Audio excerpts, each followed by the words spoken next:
யோவான் நற்செய்தி அதிகாரம் 4. யோவானை விட இயேசு மிகுதியான சீடர்களை சேர்த்து கொண்டு திருமுழுக்கு கொடுத்து வருகிறார் என்று பரிசேயர் கேள்வியுற்றனர். இதை அறிந்த இயேசு யூதேயாவை விட்டகன்று மீண்டும் கலிலேயாவுக்கு சென்றார். ஆனால் உண்மையில் திருமுழுக்கு கொடுத்தவர் இயேசு அல்ல, அவருடைய சீடர்களே. கலிலேயாவுக்கு அவர் சமாரியா வழியாக செல்ல வேண்டியிருந்தது.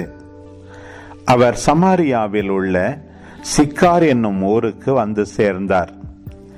யாக்கோபு தம் மகன் யோசேப்புக்கு கொடுத்த நிலத்துக்கு அருகே அந்த ஊர் இருந்தது. அவ்வூரில் யாக்கோபின் கிணறும் இருந்தது. பயணத்தால் களைப்புற்றிருந்த இயேசு கிணற்று ஓரமாய் அமர்ந்தார். அப்போது ஏறக்குறைய நண்பகல். அவருடைய சீடர் உணவு வாங்குவதற்காக நகருக்குள் சென்றிருந்தனர். சமாரிய பெண் ஒருவர் தண்ணீர் மொள்ள வந்தார். இயேசு அவரிடம், குடிக்க எனக்கு தண்ணீர் கொடும் என்று கேட்டார். அச்சமாரிய பெண் அவரிடம், நீர் யூதர், நானோ சமாரிய பெண், நீர் என்னிடம் குடிக்க தண்ணீர் கேட்பது எப்படி என்று கேட்டார். ஏனெனில் யூதர்கள் சமாரியரோடு பழகுவதில்லை. இயேசு அவரை பார்த்து, கடவுளுடைய கொடை எது என்பதையும் குடிக்க தண்ணீர் கொடும் என கேட்பவர் யார் என்பதையும் நீர் அறிந்திருந்தால் நீரே அவரிடம் கேட்டிருப்பீர், அவரும் உமக்கு வாழ்வு தரும் தண்ணீரை கொடுத்திருப்பார் என்றார். அவர் இயேசுவிடம், ஐயா, தண்ணீர் மொள்ள உம்மிடம் ஒன்றுமில்லை, கிணறும் ஆழமானது. அப்படி இருக்க வாழ்வு தரும் தண்ணீர் உமக்கு எங்கிருந்து கிடைக்கும்? எம் தந்தை யாக்கோபை விட நீர் பெரியவரோ? அவரே எங்களுக்கு இக்கிணற்றை வெட்டி தந்தார்.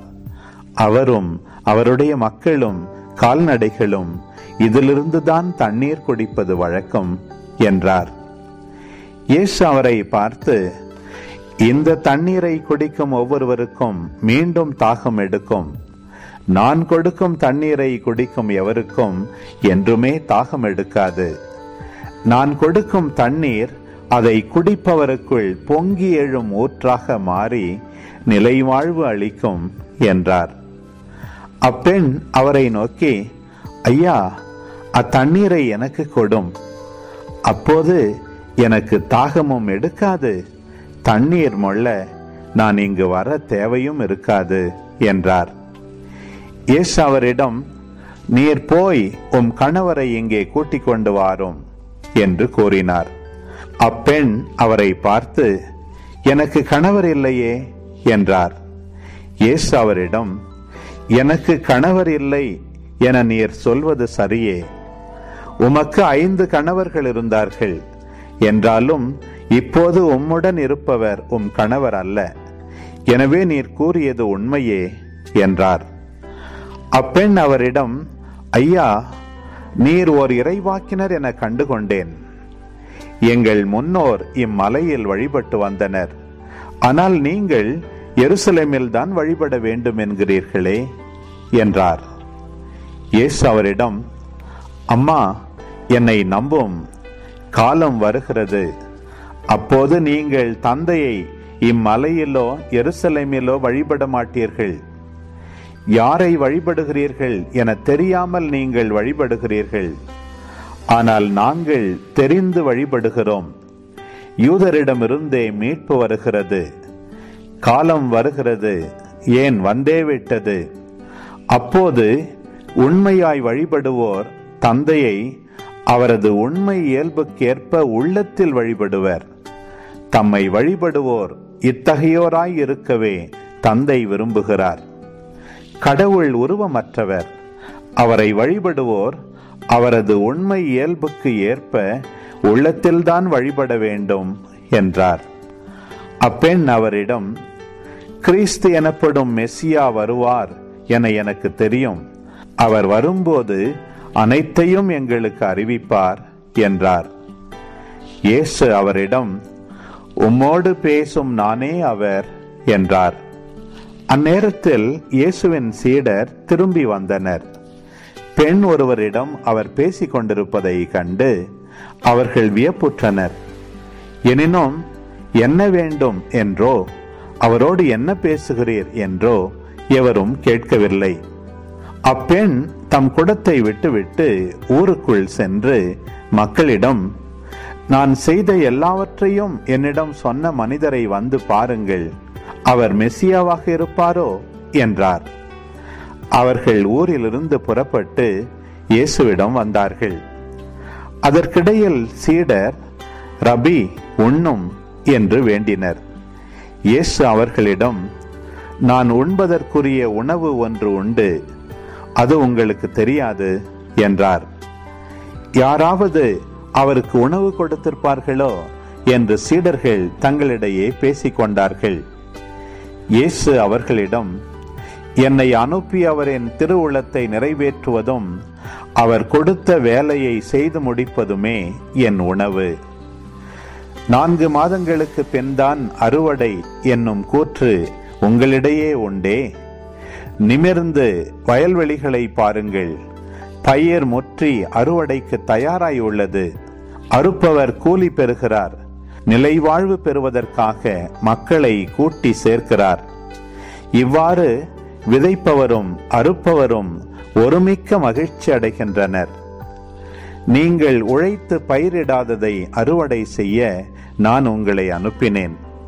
மற்றவர்கள் உழைத்தார்கள், ஆனால் நீங்கள் அந்த உழைப்பின் பயனை அடைந்தீர்கள். இவ்வாறு விதைப்பவர் ஒருவர், அறுவடை செய்பவர் வேறு ஒருவர் என்னும் கூற்று உண்மையாயிற்று என்றார். நான் செய்தவை அனைத்தையும் என்னிடம் சொன்னார் என்று சான்று பகர்ந்த பெண்ணின் வார்த்தையை முன்னிட்டு அவ்வூரில் உள்ள சமாரியர் பலர் இயேசுவிடம் நம்பிக்கை கொண்டனர். சமாரியர் அவரிடம் வந்தபோது அவரை தங்களோடு தங்குமாறு கேட்டுக்கொண்டனர். அவரும் அங்கு 2 நாள் தங்கினார். அவரது வார்த்தையை முன்னிட்டு இன்னும் பலர் அவரை நம்பினர்.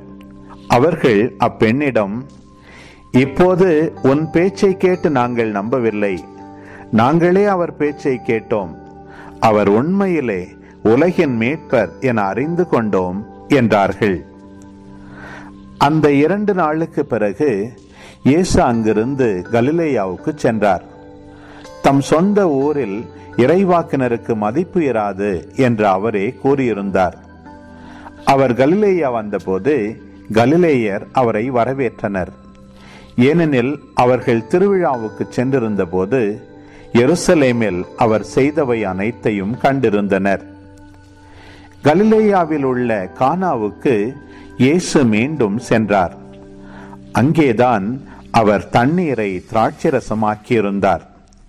கப்பர்நாகுமில் அரசு அலுவலரின் மகன் ஒருவன் நோயுற்றிருந்தான். இயேசு யூதேயாவிலிருந்து கலிலேயாவுக்கு வந்திருப்பதாக கேள்விப்பட்ட அரசு அலுவலர் அவரிடம் சென்று சாகும் தருவாயில் இருந்த தம் மகனை நலமாக்க வருமாறு வேண்டினார். இயேசு அவரை நோக்கி, அடையாளங்களையும் அருஞ்செயல்களையும் கண்டாலன்றி நீங்கள் நம்பவே மாட்டீர்கள் என்றார். அரசு அலுவலர் இயேசுவிடம், ஐயா, என் மகன் இறக்கு முன் வாரும் என்றார். இயேசு அவரிடம், நீர் புறப்பட்டு போம், உம் மகன் பிழைத்துக் கொள்வான் என்றார். அவரும் இயேசு தம்மிடம் சொன்ன வார்த்தையை நம்பி புறப்பட்டு போனார். அவர் போய்க் கொண்டிருக்கும் போதே அவருடைய பணியாளர்கள் அவருக்கு எதிர்கொண்டு வந்து, மகன் பிழைத்து கொண்டான் என்று கூறினார்கள்.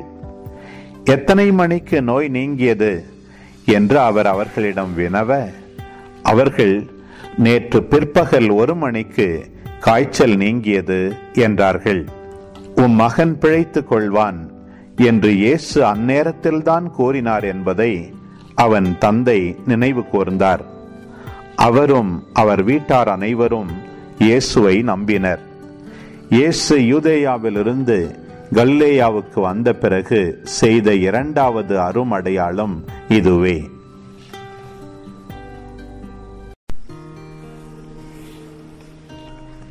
யோவான் நற்செய்தி அதிகாரம் 5.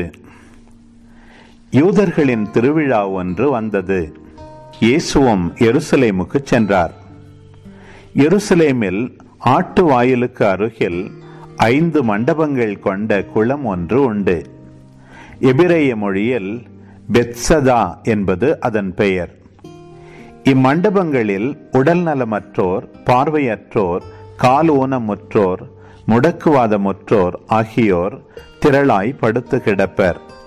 இவர்கள் குளத்து நீர் கலங்குவதற்காக காத்திருப்பார்கள். ஏனெனில் ஆண்டவரின் தூதர் சில வேளைகளில் அக்குளத்தினுள் இறங்கி தண்ணீரை கலக்குவார். தண்ணீர் கலங்கிய பின் முதலில் இறங்குபவர் எவ்வித நோயுற்றிருந்தாலும் நலமடைவார். 38 ஆண்டுகளாய் உடல் நலமற்றிருந்த ஒருவரும் அங்கு இருந்தார். இயேசு அவரை கண்டு நெடுங்காலமாக அவர் அந்நிலையில் இருந்துள்ளதை அறிந்து, நலம் பெற விரும்புகிறீரா என்று அவரிடம் கேட்டார். ஐயா, தண்ணீர் கலங்கும் போது என்னை குளத்தில் இறக்கிவிட ஆள் இல்லை. நான் போவதற்கு முன் வேறு ஒருவர் இறங்கி விடுகிறார் என்று உடல்நலமற்றவர் அவரிடம் கூறினார். இயேசு அவரிடம், எழுந்து உம்முடைய படுக்கையை எடுத்துக்கொண்டு நடந்து செல்லும் என்றார்.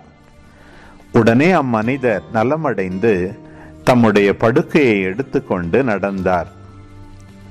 அன்று ஓய்வு நாள். யூதர்கள் குணமடைந்தவரிடம், ஓய்வு நாளாகிய என்று படுக்கையை எடுத்துச் செல்வது சட்டத்திற்கு எதிரான செயல் என்றார்கள். அவர் மறுமொழியாக, என்னை நலமாக்கியவரே, உம்முடைய படுக்கையை எடுத்துக்கொண்டு நடந்து செல்லும் என்று என்னிடம் கூறினார் என்றார். படுக்கையை எடுத்துக்கொண்டு நடந்து செல்லும் என்று உம்மிடம் கூறியவர் யார் என்று அவர்கள் கேட்டார்கள். ஆனால் நலமடைந்தவருக்கு அவர் யார் என தெரியவில்லை. ஏனெனில் அவ்விடத்தில் மக்கள் கூட்டமாயிருந்ததால் இயேசு அங்கிருந்து நழுவி போய்விட்டார். பின்னர் இயேசு நலமடைந்தவரை கோவிலில் கண்டு, இதோ பாரும், நீர் நலமடைந்துள்ளீர். இதைவிட கேடானது எதுவும் உமக்கு நிகழாதிருக்க இனி பாவம் செய்யாதீர் என்றார். அவர் போய் தம்மை நலமாக்கியவர் இயேசு என்று யூதர்களுக்கு அறிவித்தார். ஓய்வு நாளில் இயேசு இதை செய்ததால் யூதர்கள் அவரை துன்புறுத்தினார்கள். இயேசு அவர்களிடம், என் தந்தை என்றும் செயலாற்றுகிறார், நானும் செயலாற்றுகிறேன் என்றார். இவ்வாறு அவர் ஓய்வு நாள் சட்டத்தை மீறியதோடு நில்லாமல் கடவுளை தம் சொந்த தந்தை என்று கூறி தம்மையே கடவுளுக்கு இணையாக்கியதால் யூதர்கள் அவரை கொல்ல இன்னும் மிகுந்த முயற்சி செய்தார்கள். இயேசு அவர்களை பார்த்து கூறியது, மகன் தாமாக எதையும் செய்ய இயலாது. தந்தையிடம் தாம் காணும் செயல்களையே செய்ய இயலும். தந்தை செய்பவற்றை மகனும் அவ்வாறே செய்கிறார் என நான் உறுதியாக உங்களுக்கு சொல்கிறேன். தந்தை மகன் மேல் அன்பு கொண்டு தாம் செய்யும் அனைத்தையும் அவருக்கு காட்டுகிறார். இவற்றை விட பெரிய செயல்களையும் அவருக்கு காட்டுவார். நீங்களும் வியப்புறுவீர்கள். தந்தை இறந்தோரை எழுப்பி அவர்களை வாழ வைப்பது போல மகனும் தாம் விரும்பியவர்களை வாழ வைக்கிறார். தந்தை யாருக்கும் தீர்ப்பு அளிப்பதில்லை. தமக்கு எல்லாரும் மதிப்பு கொடுப்பது போல மகனுக்கும் மதிப்பு கொடுக்க வேண்டுமென தீர்ப்பு அளிக்கும் அதிகாரம் முழுவதையும் அவர் மகனுக்கு அளித்துள்ளார். மகனை மதியாதவர் அவரை அனுப்பிய தந்தையையும் மதிப்பது இல்லை. என் வார்த்தையை கேட்டு என்னை அனுப்பியவரை நம்புவோர் நிலை வாழ்வை கொண்டுள்ளனர். அவர்கள் தண்டனை தீர்ப்புக்கு உள்ளாக மாட்டார்கள். ஏற்கனவே சாவை கடந்து வாழ்வுக்கு வந்துவிட்டார்கள் என உறுதியாக உங்களுக்கு சொல்கிறேன். காலம் வருகிறது, ஏன் வந்தே விட்டது. அப்போது இறைமகனின் குரலை இறந்தோர் கேட்பர். அதை கேட்போர் வாழ்வர் என உறுதியாக உங்களுக்கு சொல்கிறேன். தந்தை தாம் வாழ்வின் ஊற்றாய் இருப்பது போல மகனும் வாழ்வின் ஊற்றாய் இருக்குமாறு செய்துள்ளார். அவர் மானிட மகனாய் இருப்பதால் தீர்ப்பு வழங்கும் அதிகாரத்தையும் தந்தை அவருக்கு அளித்துள்ளார். இது பற்றி நீங்கள் வியப்புற வேண்டாம். காலம் வருகிறது, அப்போது கல்லறைகளில் உள்ளோர் அனைவரும் அவரது குரலை கேட்டு வெளியே வருவர். நல்லன செய்தோர் வாழ்வு பெற உயிர்த்தெழுவர், தீயன செய்தோர் தண்டனை தீர்ப்பு பெற உயிர்த்தெழுவர். நானாக எதுவும் செய்ய இயலாது, தந்தை சொற்படியே நான் தீர்ப்பிடுகிறேன். நான் அளிக்கும் தீர்ப்பு நீதியானது, ஏனெனில் என் விருப்பத்தை நாடாமல் என்னை அனுப்பி அவரின் விருப்பத்தையே நாடுகிறேன். என்னை பற்றி நானே சான்று பகர்ந்தால் என் சான்று செல்லாது. என்னை பற்றி சான்று பகர வேறு ஒருவர் இருக்கிறார். என்னை பற்றி அவர் கூறும் சான்று செல்லும் என எனக்கு தெரியும். யோவானிடம் ஆள் அனுப்பி நீங்கள் கேட்டபோது அவரும் உண்மைக்கு சான்று பகர்ந்தார். மனிதர் தரும் சான்று எனக்கு தேவை என்பதற்காக அல்ல, நீங்கள் மீட்பு பெறுவதற்காகவே இதை சொல்கிறேன். யோவான் எரிந்து சுடர்விடும் விளக்கு. நீங்கள் சிறிது நேரமே அவரது ஒளியில் களி கூற விரும்பினீர்கள். யோவான் பகர்ந்த சான்றை விட மேலான சான்று எனக்கு உண்டு. நான் செய்து முடிக்குமாறு தந்தை என்னிடம் ஒப்படைத்துள்ள செயல்களே அச்சான்று. நான் செய்து வரும் அச்செயல்களே தந்தை என்னை அனுப்பியுள்ளார் என்பதற்கான சான்றாகும்.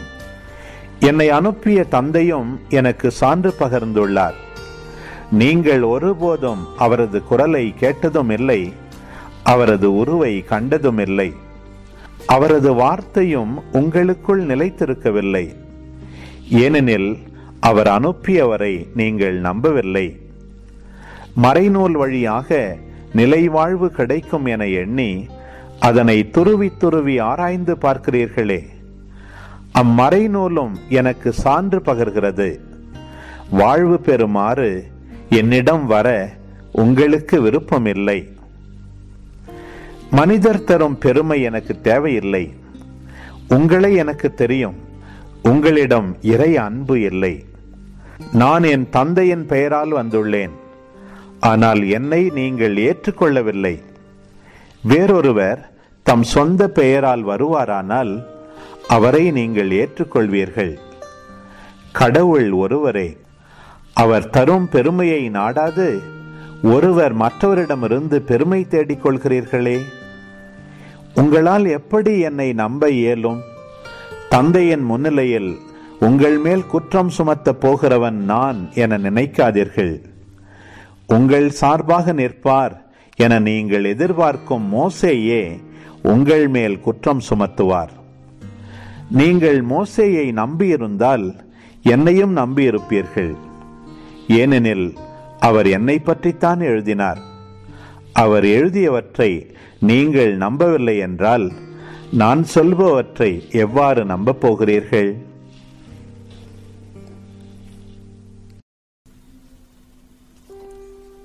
யோவான் நற்செய்தி அதிகாரம் 6. இயேசு கலிலேய கடலை கடந்து மறுகரைக்கு சென்றார். அதற்கு திபேரிய கடல் என்றும் பெயருண்டு. உடல் நலமற்றோருக்கு அவர் செய்து வந்த அருமடையாளங்களை கண்டு மக்கள் பெருந்திரளாய் அவரை பின்தொடர்ந்தனர். இயேசு மலைமேல் ஏறி தம் சீடரோடு அமர்ந்தார். யூதருடைய பாஸ்கா விழா அண்மையில் நிகழவிருந்தது. இயேசு நிமிர்ந்து பார்த்து மக்கள் பெருந்திரளாய் அவரிடம் வருவதை கண்டு, இவர்கள் உண்பதற்கு நாம் எங்கிருந்து அப்பம் வாங்கலாம் என்று பிலிப்பிடம் கேட்டார். தாம் செய்யப்போவதை அறிந்திருந்தும் அவரை சோதிப்பதற்காகவே இக்கேள்வியை கேட்டார்.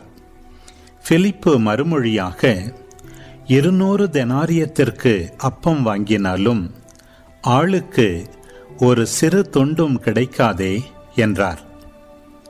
அவருடைய சீடருள் ஒருவரும் சீமோன் பேதுருவின் சகோதரருமான அந்திரேயா, இங்கே சிறுவன் ஒருவன் இருக்கிறான், அவனிடம் 5 வாற்கோதுமை அப்பங்களும் 2 மீன்களும் உள்ளன, ஆனால் இத்தனை பேருக்கு இவை எப்படி போதும் என்றார்.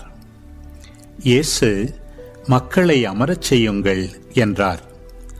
அப்பகுதி முழுவதும் புல்தரையாயிருந்தது. அமர்ந்திருந்த ஆண்களின் எண்ணிக்கை ஏறக்குறைய 5000. இயேசு அப்பங்களை எடுத்து கடவுளுக்கு நன்றி செலுத்தி அமர்ந்திருந்தோருக்கு கொடுத்தார். அவ்வாறே மீன்களையும் பகிர்ந்தளித்தார். அவர்களுக்கு வேண்டிய மட்டும் கிடைத்தது. அவர்கள் வயிறார உண்ட பின், ஒன்றும் வீணாகாதபடி எஞ்சிய துண்டுகளை சேர்த்து வையுங்கள் என்று தம் சீடரிடம் கூறினார். மக்கள் உண்ட பின் 5 வாற்கோதுமை அப்பங்களிலிருந்து எஞ்சிய துண்டுகளை சேர்த்து சீடர்கள் 12 கூடைகளில் நிரப்பினார்கள்.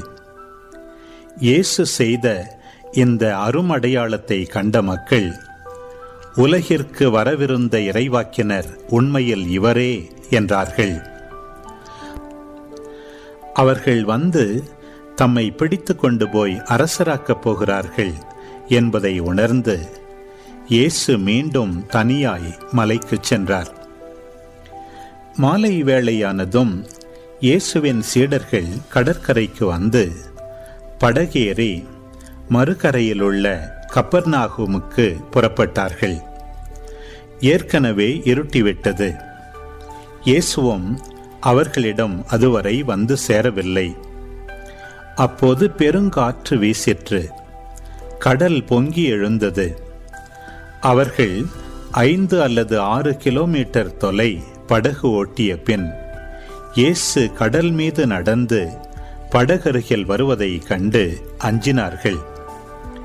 இயேசு அவர்களிடம், நான் தான், அஞ்சாதீர்கள் என்றார்.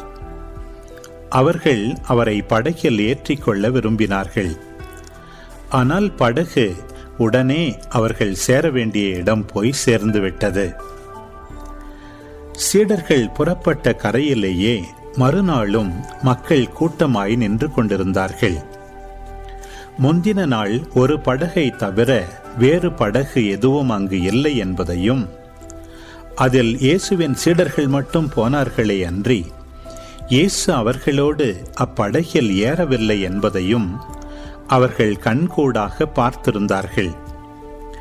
அப்போது ஆண்டவர் கடவுளுக்கு நன்றி செலுத்தி கொடுத்த உணவை மக்கள் உண்ட இடத்திற்கு அருகில் திபேரியாவிலிருந்து படகுகள் வந்து சேர்ந்தன.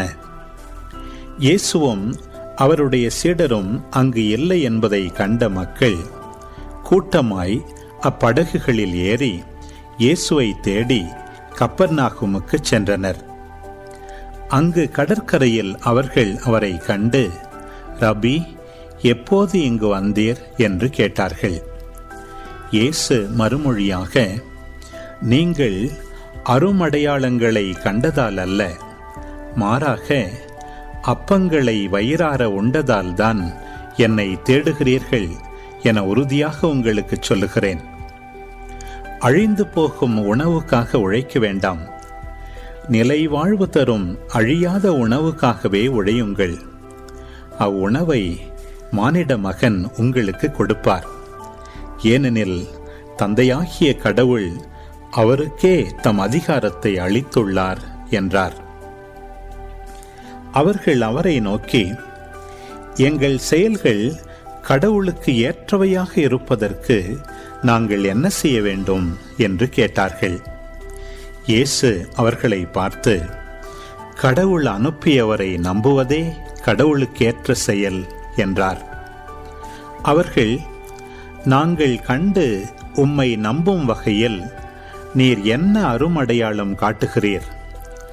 அதற்காக என்ன அரும் செயல் செய்கிறீர்? எங்கள் முன்னோர் பாலை நிலத்தில் மன்னாவை உண்டனரே, அவர்கள் உண்பதற்கு வானிலிருந்து உணவு அருளினார் என்று மறைநூலிலும் எழுதப்பட்டுள்ளது அல்லவா என்றனர். இயேசு அவர்களிடம், உறுதியாக உங்களுக்கு சொல்கிறேன், வானிலிருந்து உங்களுக்கு உணவு அருளியவர் மோசே அல்ல, வானிலிருந்து உங்களுக்கு உண்மையான உணவு அருள்பவர் என் தந்தையே.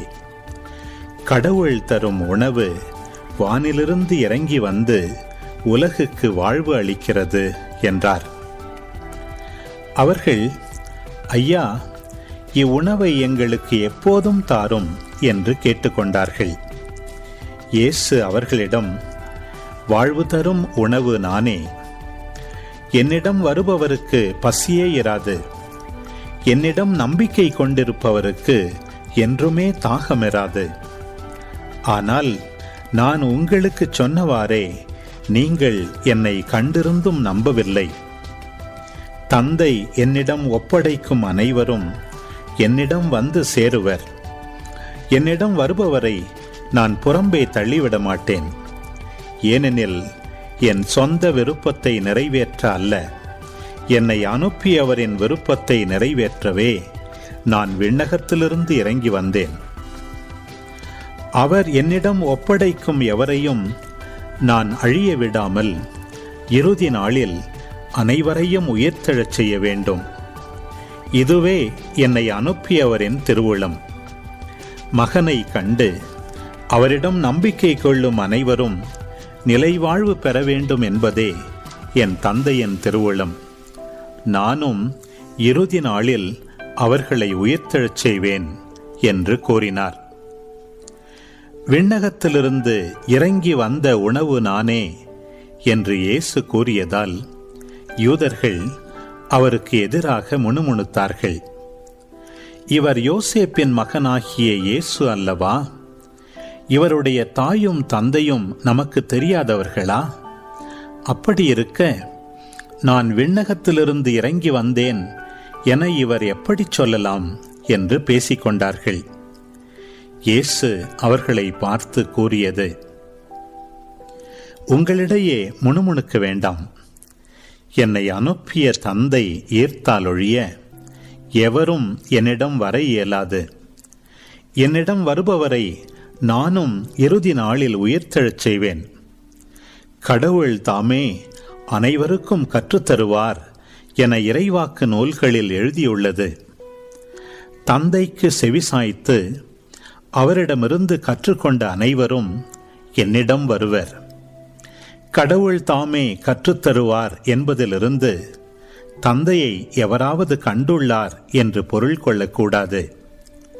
கடவுளிடமிருந்து வந்துள்ளவர் மட்டுமே கடவுளை கண்டுள்ளார். உறுதியாக உங்களுக்கு சொல்கிறேன், என்னை நம்புவோர் நிலை வாழ்வை கொண்டுள்ளனர். வாழ்வு தரும் உணவு நானே. உங்கள் முன்னோர் பாலை நிலத்தில் மன்னாவை உண்ட போதிலும் இறந்தனர். உண்பவரை இரவாமல் இருக்கச் செய்யும் உணவு விண்ணகத்திலிருந்து இறங்கி வந்த இந்த உணவே. விண்ணகத்திலிருந்து இறங்கி வந்த வாழ்வு தரும் உணவு நானே. இந்த உணவை எவராவது உண்டால் அவர் என்றுமே வாழ்வார். எனது சதையை உணவாக கொடுக்கிறேன். அதை உலகு வாழ்வதற்காகவே கொடுக்கிறேன். நாம் உண்பதற்கு இவர் தமது சதையை எப்படி கொடுக்க இயலும் என்ற வாக்குவாதம் அவர்களிடையே எழுந்தது. இயேசு அவர்களிடம், உறுதியாக உங்களுக்கு சொல்கிறேன், மானிட மகனுடைய சதையை உண்டு அவருடைய இரத்தத்தை குடித்தால் ஒழிய நீங்கள் வாழ்வு அடைய மாட்டீர்கள். எனது சதையை உண்டு என் இரத்தத்தை குடிப்பவர் நிலை வாழ்வை கொண்டுள்ளார். நானும் அவரை இறுதி நாளில் உயிர்த்தெழச் செய்வேன். எனது சதை உண்மையான உணவு, எனது இரத்தம் உண்மையான பானம். எனது சதையை உண்டு எனது இரத்தத்தை குடிப்போர் என்னோடு இணைந்திருப்பர். நானும் அவர்களோடு இணைந்திருப்பேன்.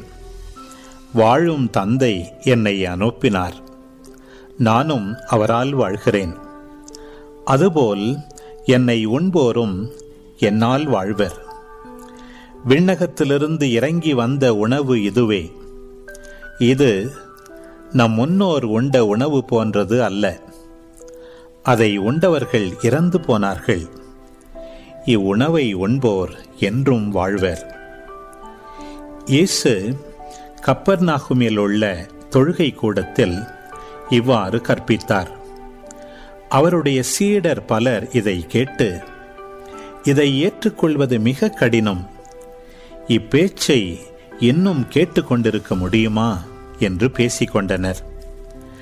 இது பற்றி தம் சீடர் முணுமுணுப்பதை இயேசு உணர்ந்து அவர்களிடம், நீங்கள் நம்புவதற்கு இது தடையாயிருக்கிறதா? அப்படியானால் மானிட மகன் தாம் முன்பு இருந்த இடத்திற்கு ஏறிச் செல்வதை நீங்கள் கண்டால் அது உங்களுக்கு எப்படி இருக்கும்? வாழ்வு தருவது தூய ஆவியே. ஊனியல்பு ஒன்றுக்கும் உதவாது. நான் கூறிய வார்த்தைகள் வாழ்வு தரும் ஆவியை கொடுக்கின்றன. அப்படியிருந்தும் உங்களுள் சிலர் என்னை நம்பவில்லை என்றார். நம்பாதோர் யார் யார் என்பதும் தம்மை காட்டிக் கொடுக்கவிருப்பவன் யார் என்பதும் இயேசுவுக்கு தொடக்கத்திலிருந்தே தெரிந்திருந்தது. மேலும் அவர், இதன் காரணமாகத்தான் என் தந்தை அருள் கூர்ந்தால் அன்றி யாரும் என்னிடம் வர இயலாது என்று உங்களுக்கு கூறினேன் என்றார். அன்றே இயேசுவின் சீடருள் பலர் அவரை விட்டு விலகினர். அன்று முதல் அவர்கள் அவரோடு சேர்ந்து செல்லவில்லை. இயேசு 12 சீடரிடம், நீங்களும் போய்விட நினைக்கிறீர்களா என்று கேட்டார். சீமோன் பேதுரு மறுமொழியாக, ஆண்டவரே, நாங்கள் யாரிடம் போவோம்? நிலைவாழ்வு அளிக்கும் வார்த்தைகள் உம்மிடம்தானே உள்ளன. நீரே கடவுளுக்கு அர்ப்பணமானவர் என்பதை நாங்கள் அறிந்து கொண்டோம், அதை நம்புகிறோம் என்றார். இயேசு அவர்களை பார்த்து, 12 உங்களை நான் தேர்ந்து கொண்டேன் அல்லவா? ஆயினும் உங்களுள் ஒருவன் அலகையாயிருக்கிறான் என்றார். அவர் சீமோன் இஸ்காரியோத்தின் மகனாகிய யூதாசை பற்றியே இப்படி சொன்னார். ஏனெனில் 12 ஒருவனாகிய அவன் அவரை காட்டிக் கொடுக்கவிருந்தான்.